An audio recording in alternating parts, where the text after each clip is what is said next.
جب کسی ملک کی فوج کے خلاف کوئی بولتا ہے نا عمومی طور پر، اس کا مطلب وہ کنٹری کے خلاف ہے.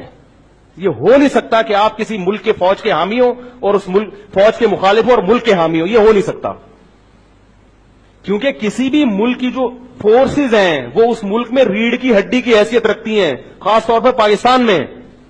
یہ جو کہا جاتا ہے نا کہ اسٹیبلشمنٹ یہاں پر جمہوریت لانے نہیں دیتی، یہ بہت اچھا کرتی ہے، کیونکہ اگر حقیقی معنوں میں پاکستان میں جمہوریت آ گئی تو ہمارے ملک کے اکثر لوگ معذرت کے ساتھ بیوقوف ہیں اور وہ بیوقوفوں کو منتخب کریں گے، اور ہمارے اکثر جمہوری طرز پہ آنے والے حکمران وہ ملک دشمن ہوتے ہیں. وہ اپنی جیب اور اپنے پیٹ کو پہلے دیکھتے ہیں، ملکی مفاد ان کی نظر میں دوسرے نمبر پہ ہوتے ہیں. وہ بیچ دیں ملک کو، ختم. ہمارے جو ایٹمی اثاثے ہیں، اگر ہماری ایجنسیاں یہ ایٹمی اثاثوں کا پتہ بتا دیں ہمارے جمہوری حکمرانوں کو، تو آپ کیا سمجھتے ہو ایک دن بھی ہمارے یہ اثاثے محفوظ رہ سکتے ہیں؟ بولو نا بھائی. تو اتنی بڑی حقیقت جانتے بوجھتے ہوئے بھی آپ اس جمہوریت کے قائل ہو. یعنی جن حکمرانوں سے آپ کو یہ بھی امید نہ ہو کہ یہ اپنے ایٹمی اثاثوں کی حفاظت کر سکتے ہیں، وہ آپ کے ملک کی کہاں حفاظت کریں گے؟ تو یہ اچھا ہے اسٹیبلشمنٹ نے ان کو کنٹرول کیا ہوا ہے. باقی میں یہ نہیں کہہ رہا کہ ہماری اسٹیبلشمنٹ دودھ سے دھلی ہوئی ہے یا ہماری فورسز دودھ سے دھلی ہوئی ہیں، غلطیاں سب میں ہیں.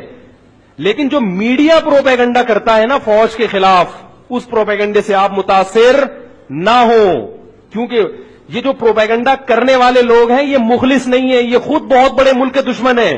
اگر فوج کی برائیوں کو ہائی لائٹ کیا جائے، یقیناً برائیاں ہیں، لیکن میڈیا جو اس کو ہائی لائٹ کر رہا ہے عوام کو فوج کا دشمن بنانے کے لیے، اور عوام میں اور فورسز میں اگر فاصلے بڑھ گئے تو ملک کیا ہو جائے گا؟ کمزور ہو جائے گا. اور ملک کے کمزور ہونے سے فائدہ پاکستانیوں کو نہیں ہوگا، غیروں کو فائدہ ہوگا.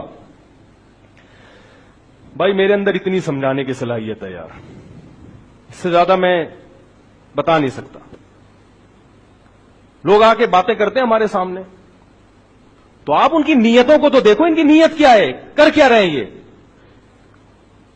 اسی طرح یاد رکھو جو بھی آج کل جمہوریت کے خلاف تقریریں کر رہا ہے نا، میں بھی اس جمہوریت کو نہیں مانتا، یہ اسلام نہیں ہے جو آج کل جمہوریت پھیل رہی ہے، لیکن جو جمہوریت کے خلاف تقریر کر رہا ہوگا میرے کان کھڑے ہو جاتے ہیں کہ یہ ملک دشمن ہے. کیوں؟ اس لیے کہ آپ کے پاس اس سسٹم کے علاوہ کوئی دوسرا سسٹم ہے نہیں. تو جب ہے نہیں تو جو غلط ہے، جب اس سے زیادہ صحیح لا نہیں سکتے تو جو ہے اسی پہ گزارا کرو نا. دیکھو ایک آدمی ہے، اس کا بیٹا نالائق ہے. ایک صاحب ہیں اپنے بیٹے کی میرے سامنے برائی کر رہے تھے کہ میرا بیٹا ایسا، میرا بیٹا، پھر آئے دوبارہ پھر میرا بیٹا ایسا، میرا بیٹا ایسا. میں نے ان کے بچے کو سمجھایا، میں نے کہا بھائی چھوڑ دے حرکتیں، انسان کا بچہ بن جا. نہیں سدھرا، پھر آیا یار میرا بیٹا. میں نے کہا صبر کر لو، جیسا ہے گزارا کرو. کیا خیال ہے؟ کیا کرو بھائی؟ گزارا کرو بھائی، کیونکہ اولاد جو ہے نا وہ بیمار انگلی کی طرح ہوتی ہے. اب انگلی میں پھنسی نکل آئے تو یہ تھوڑی کہ پوری انگلی کاٹ کے پھینک دو، جب تک کینسر نہیں ہوگا تو کاٹ کے تھوڑی پھینکی جائے گی. بھائی مرہم لگاؤ، پین کلر کھاؤ، گزارا چلاؤ. انگلی کاٹ دی تو 4 انگل اچھی لگیں گی ہاتھ میں. میں نے کہا بھائی آپ نے اصلاح کی کوشش کر لی، اب گزارا کرو اسی بچے کے ساتھ. کیا خیال ہے؟ اب اگر میں ان کو دوبارہ بلا کے بولوں آپ نے خود کہا تھا آپ کا بیٹا ایسا، آپ کا بیٹا ایسا، آپ کا بیٹا ایسا، تو میں بیٹے کے خلاف باپ کو ورغلاؤں گا تو گھر میں اور فساد پیدا ہوگا کہ نہیں ہوگا؟ کیا خیال ہے بھائی؟ اب میں دیکھ رہا ہوں کہ اس سے بجائے اصلاح کے کیا ہو رہا ہے، باپ اور بیٹے کے فاصلے بڑھ رہے. تو اب میری کوشش ہوگی کہ بیٹے کی برائیوں کو چھپاؤں. میں اگر میں اس کو غلط ایکٹیویٹی میں دیکھوں بھی تو باپ سے چھپا دوں. کیا خیال ہے بھائی؟ اگر میں نے پہلے بتایا تو اس لیے کہ اصلاح ہو جائے، اور اب مجھے اندازہ ہو گیا کہ اصلاح نہیں ہو سکتی، اب اس برائی کو چھپانا اصلاح ہوگا. اب اس برائی کو ہائی لائٹ کرنا یہ اچھا کام نہیں ہوگا. تو آپ جیسی مرضی جمہوریت ہے، آپ کو پتا ہے کہ آپ یہ سسٹم کو تبدیل نہیں کر سکتے. اب آپ بار بار جمہوریت کے خلاف بول کے آپ اصل میں لوگوں کو ملک کے خلاف کر رہے ہو. نام جمہوریت کی برائی کا استعمال کیا جا رہا ہے اور لوگوں کو کھڑا کیا جا رہا ہے ریاست کے خلاف. اس سے کوئی فائدہ نہیں ہوگا، اس سے لوگوں کے دل میں اپنے ملک سے نفرت پیدا ہونا شروع ہو جائے گی، اور کوئی دوسرا سسٹم نہیں آپ لا سکتے.